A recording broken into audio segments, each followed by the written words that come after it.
What can scare a monster?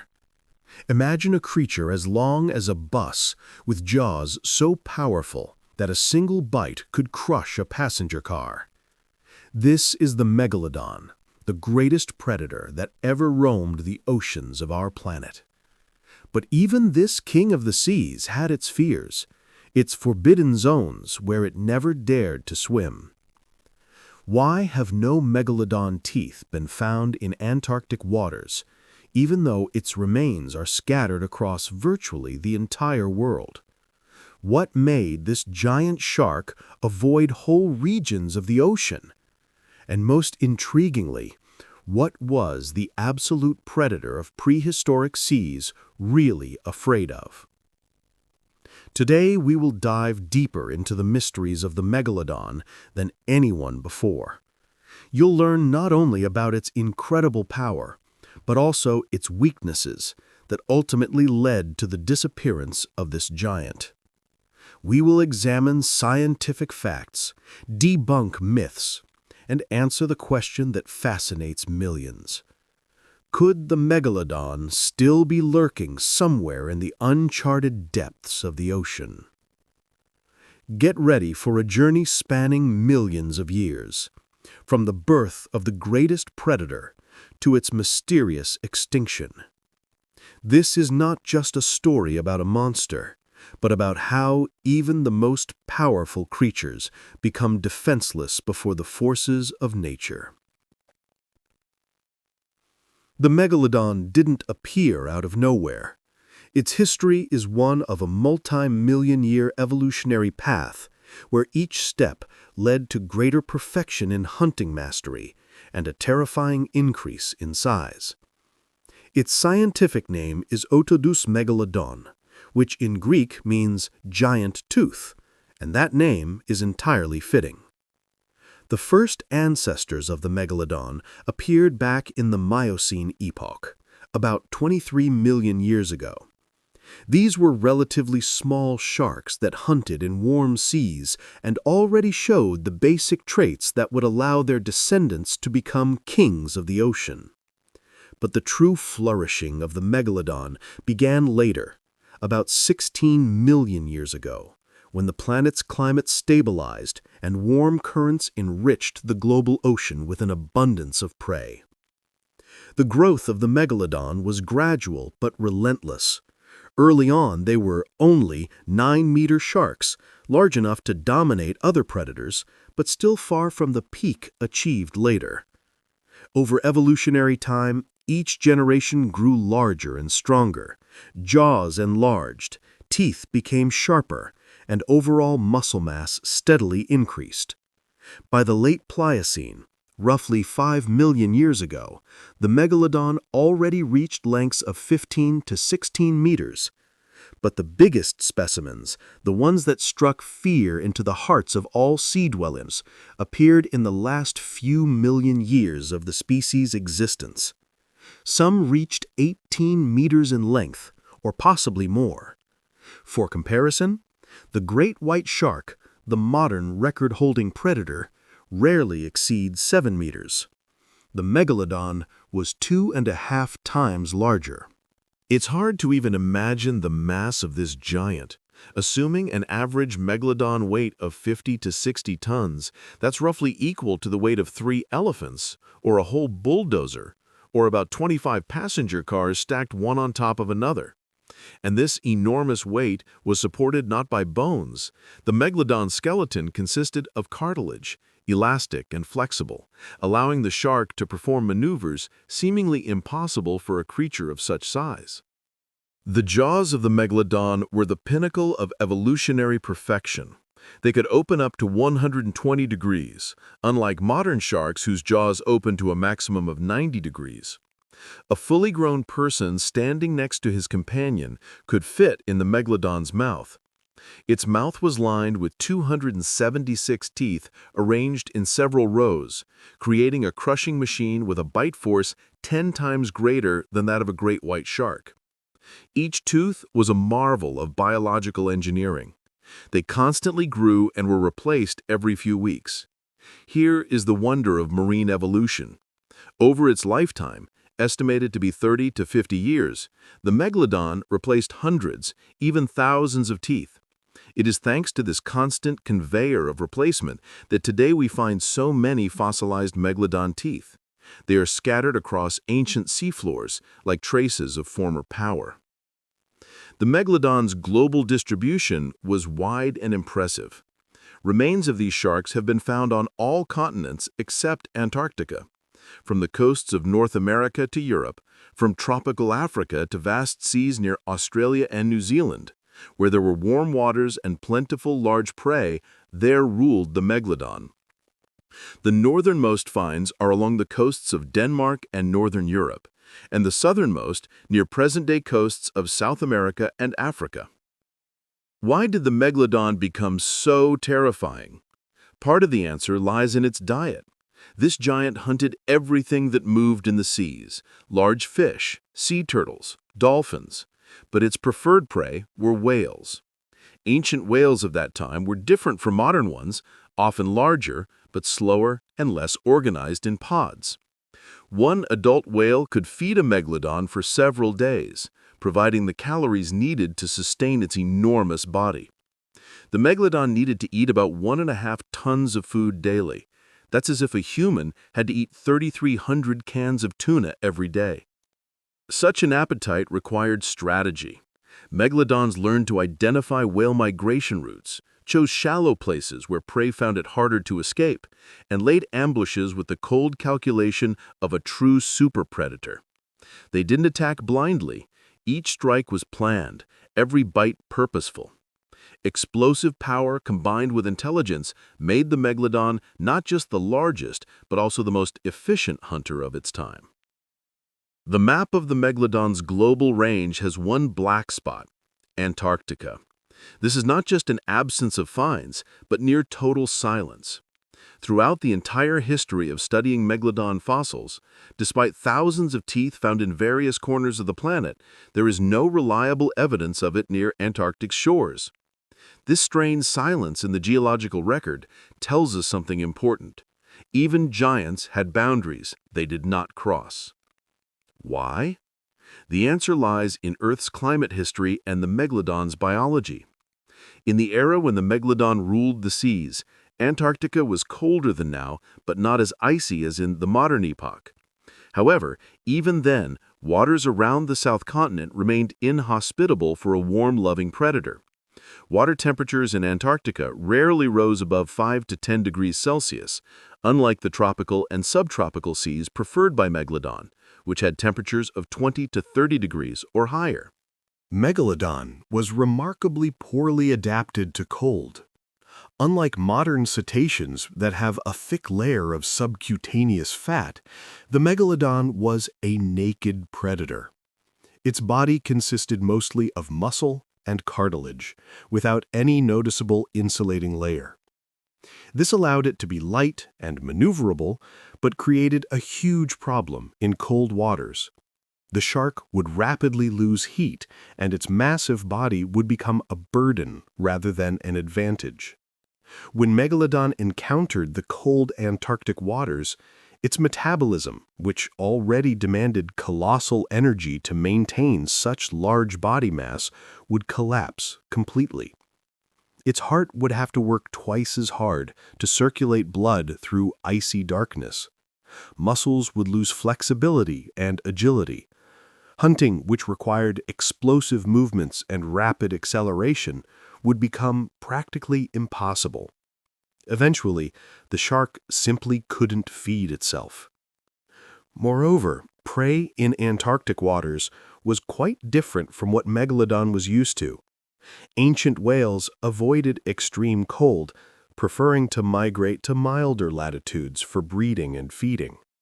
Marine mammals inhabiting icy shores had special adaptations: a thick layer of blubber, altered blood composition, and changed physiology.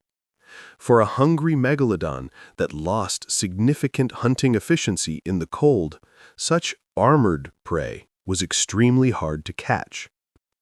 Climate history confirms this hypothesis.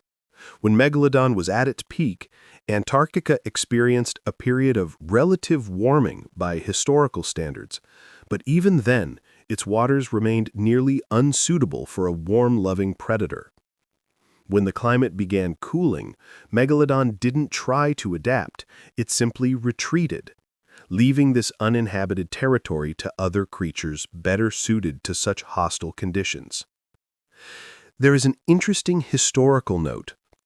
When new shark species better adapted to cold appeared toward the end of the Megalodon era, they did not rush into Antarctica.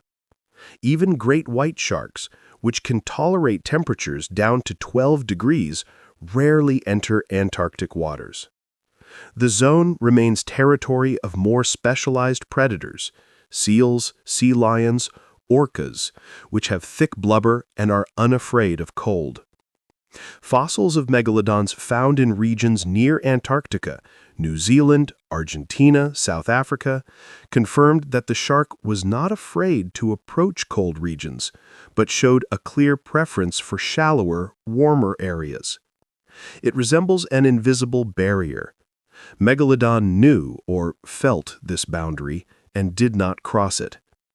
Its evolutionary programming was to remain in relatively comfortable latitudes where warmth, abundant food, and hunting strategy were a balanced game between predator and prey. Today, this forbidden zone stands as evidence that even the megalodon, with all its power and size, was a creature with set limits. Planetary climate dictated the borders of its reign, and even the greatest predator in history couldn't overcome this natural boundary. In biology, there exists a little-known but strikingly accurate phenomenon called Bergmann's rule. It states that animals of the same species living in colder climates tend to grow larger than their relatives in warmer regions.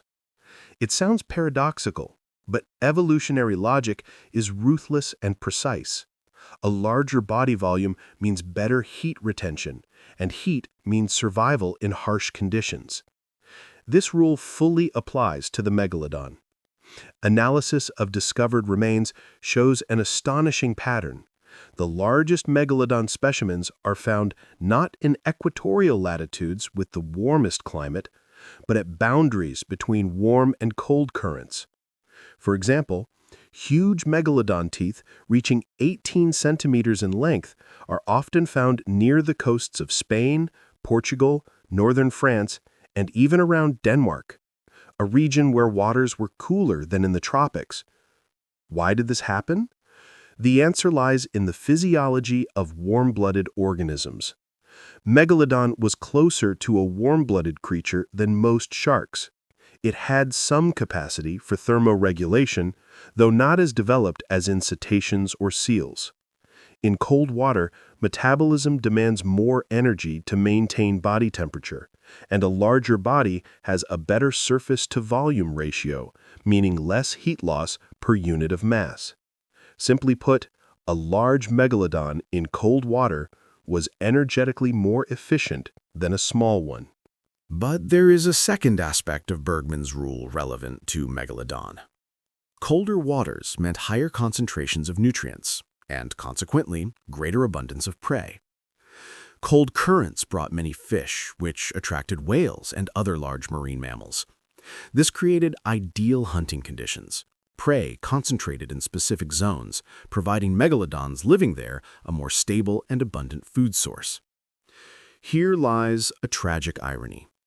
Megalodons that grew largest precisely in colder waters were more vulnerable to further climate cooling that was to come. Findings of megalodon nurseries support this hypothesis. In Panama, where waters were warm, young megalodons the size of modern humans have been found. But in more northern regions, near present-day coasts of the USA, Spain, and France, remains of young megalodons indicate creatures already large and ready to live in harsh conditions. Young megalodons from cold waters were born large enough to withstand not only predators, but also temperature fluctuations. Interestingly, this rule also worked in reverse. In the warmest seas, Around Africa and Australia, for instance, megalodons were relatively smaller, only 12 to 14 meters instead of 18 meters in cold waters. They could afford to be smaller because energy costs for heating their body were minimal, and prey was so abundant that large size brought only a slight advantage in hunting. Why be a super heavyweight if you're already champion in your weight class? But Bergman's rule was also a kind of trap for Megalodon.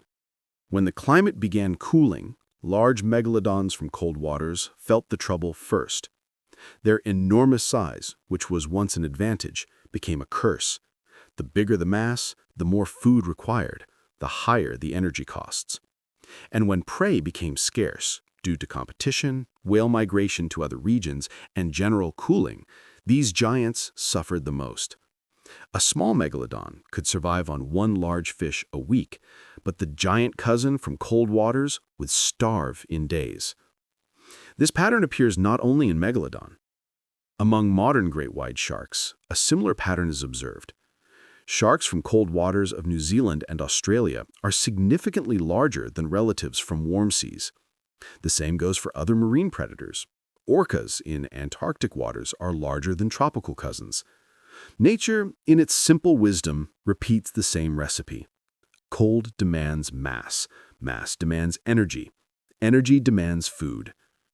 Thus, Bergman's rule for Megalodon became a double-edged sword. On one hand, it allowed adaptation to diverse climates and conquest of nearly the entire global ocean. On the other, it created an internal vulnerability. The largest, most powerful specimens were also most dependent on stable food chains. When stability broke, cold-loving giants were among the first victims of evolutionary upheaval. Megalodon was a king, but even kings had enemies. At first glance, a creature 18 meters long with jaws capable of crushing anything seemed invulnerable, but the reality of marine life was much more complex. In waters dominated by Megalodon lived dozens of other formidable predators, each a serious threat, especially to juveniles and to adults weakened by hunger or disease. The first and probably deadliest competitor was other megalodons themselves. Cannibalism was not rare in their world, but rather a normal survival method. Young megalodons were easy and nutritious prey for adults, especially when food was scarce. Juvenile fossils often bear marks of teeth belonging not to other species, but to megalodons themselves. This was not hunting in the classic sense, but a struggle for resources. If another megalodon could be eaten, why not eat it? In megalodon nurseries found by paleontologists, bones of juveniles often lie among adult bones, a testament to brutal intraspecific competition. But besides kin, Megalodon was threatened by other shark species. During its heyday, there were giant lamnid sharks, ancestors of modern great whites, reaching lengths of 9 to 10 meters. Though much smaller than Megalodon, they posed serious threats in groups. These sharks were faster, more maneuverable, and often hunted cooperatively. Paleontologists find evidence of battles between megalodons and their smaller but nimbler competitors, broken teeth, scars on bones, marks of other species' teeth on megalodon remains.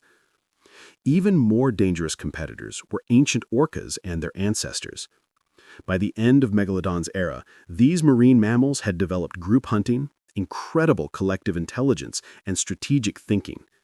A pod of orcas could attack even an adult megalodon, especially if the shark was weakened by hunger or injury. Orcas could chase prey for hours, exhausting it, waiting for defenses to falter. They learned to hunt juvenile megalodons specifically, driving them out of nurseries and forcing them into more dangerous waters where they became easy prey for other predators. There are scientific assumptions that ancient orcas deliberately developed hunting tactics for megalodons. They attacked the shark's fins, paralyzing its maneuverability, then targeted the gills, cutting off water flow. This was organized and deadly hunting. Megalodon, used to solitary hunting of weaker animals, was unprepared for such a collective foe. But enemies did not lurk for Megalodon only within its own world. Its prey, whales, were not always defenseless. An adult humpback or fin whale weighed no less than Megalodon and could fight back powerfully. A whale's tail could kill an 18-meter shark with a single blow. Megalodon prey remains often bear marks indicating fierce resistance. There were cases when a whale or other large marine mammal seriously injured a megalodon, and then the hunter became the wounded, bleeding into the water, attracting other predators. Wounded meant vulnerable, and vulnerable meant doomed. Competition for food intensified every million years. As climate changed, whale populations shifted, migration routes altered. Whales began avoiding regions where Megalodon awaited. They learned, adapted, developed new migration paths. Megalodon, a creature with fixed hunting instincts, couldn't adapt quickly enough. Then competitors began picking off prey. Fast and cunning great whites, organized orcas, other predators more flexible in hunting strategy. As the food crisis deepened, wars began inside megalodon populations.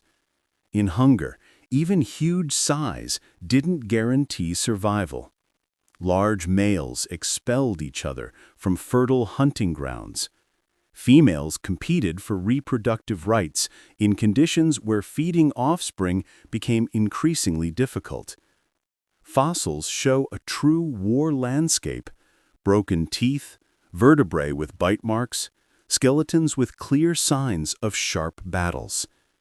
Megalodon's greatest fear was hunger, not an active enemy capable of killing in a moment, but a quiet, relentless hunger that slowly weakened even the largest individuals. When food became scarce, all of Megalodon's rules flipped. Its vast size, requiring 1.5 tons of meat daily, became not an advantage, but a curse. A small shark could survive on 1 fish a week, but the Megalodon, it always needed more. And when more became unavailable, the giant simply died. The story of Megalodon extinction is often portrayed as a simple tale of climate change.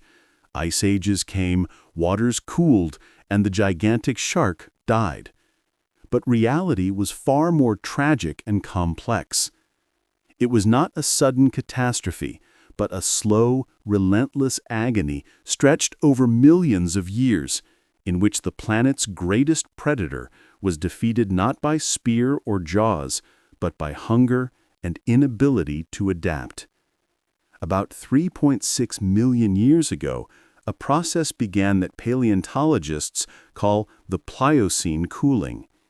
It wasn't a full ice age, but rather a series of climatic perturbations that gradually but surely changed the conditions of life in the world's oceans.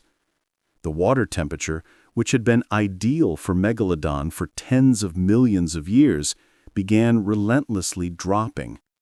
Over the next several million years, this trend would intensify, radically changing Earth's climate. But cooling was only part of the problem. Ocean circulation systems also changed with falling temperatures. Currents shifted, altered routes, became weaker or more intense. This led to catastrophic changes in nutrient distribution on seafloors. Phytoplankton, the base of the entire marine food chain, began to distribute differently. Fish, following plankton, migrated to new regions. Whales, in turn, followed fish, abandoning the usual hunting grounds of Megalodon. For Megalodon, this was an economic catastrophe. For millions of years, its energy model relied on regular access to large prey, primarily whales. Now, this prey became unreachable. Whales that were once peacefully swimming food began to depart. They migrated to regions where megalodons were less numerous, or to colder places where life was easier thanks to new feeding conditions. And here emerged another critical change. Whale populations began to decline. This wasn't due to excessive hunting by megalodons, although they certainly contributed pressure, but due to an overall imbalance in the marine ecosystem. Less nutrients meant less plankton, which meant less fish, which meant insufficient food to sustain the huge whale populations that existed in previous eras. Populations of cetaceans slowly diminished, adapting to new conditions by changing size, growth rate, and habitat. Alongside this process, new players appeared on the historical stage. Modern great white sharks, whose ancestors lived alongside megalodons, began evolving towards greater adaptability. They were smaller than megalodons, but this proved advantageous when large prey became scarce. They could hunt smaller fish, smaller whales, reproduce quickly in favorable conditions, and adapt rapidly to change. Ancient orcas continued to perfect their collective hunting intelligence, developing increasingly complex strategies and becoming more specialized hunters of large prey. This was a turning point.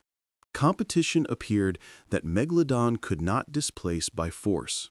Not because it was weaker in absolute terms, an 18-meter shark was still a terrifying killing machine, but because it couldn't compete under scarcity of resources.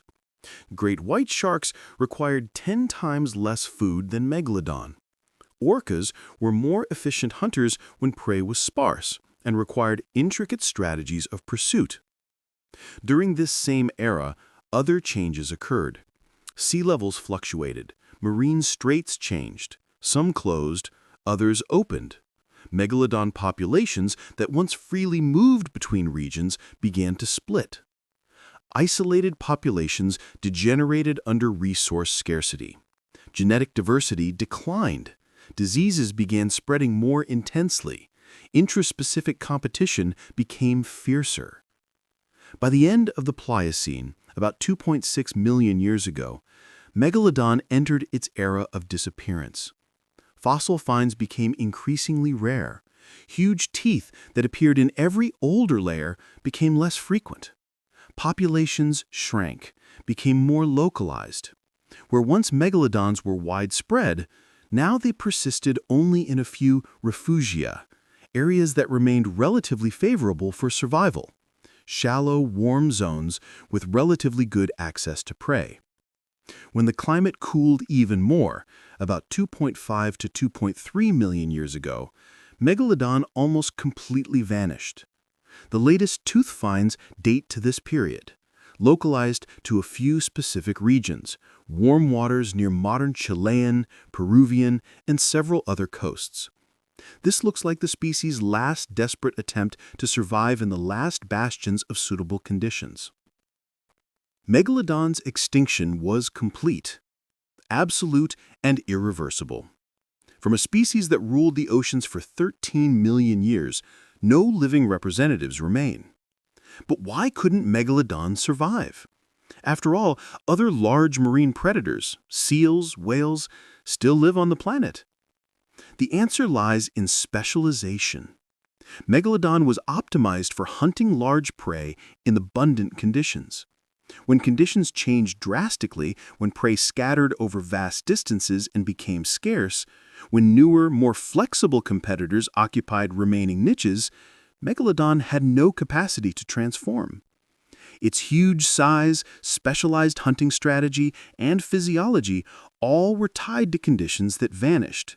And thus, Megalodon disappeared, leaving behind only teeth and eternal questions about how the world might look if this giant had survived. Megalodon was not just a killing machine operating on instinct. It was a creature with a specific lifestyle, habits, and social structure. And the more paleontologists studied its remains, the clearer it became. Megalodon was far more complex than it seemed at first glance. Megalodon's hunting was a true philosophy of predation. The shark didn't just crush everything in its path. Analysis of prey remains shows that Megalodon hunted strategically.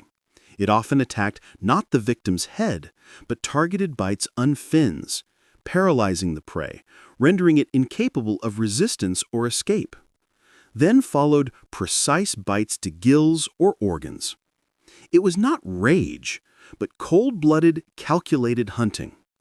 Megalodon understood how its prey operated, which body parts were critical, where the heart was, where the gills were. Megalodon's habitats were clearly chosen. These were shallow bays, straits between islands, gathering points of migratory whale routes. Megalodon didn't just swim randomly, it knew where and when prey appeared. Paleontologists find clusters of its teeth in certain geological layers at certain geographic points.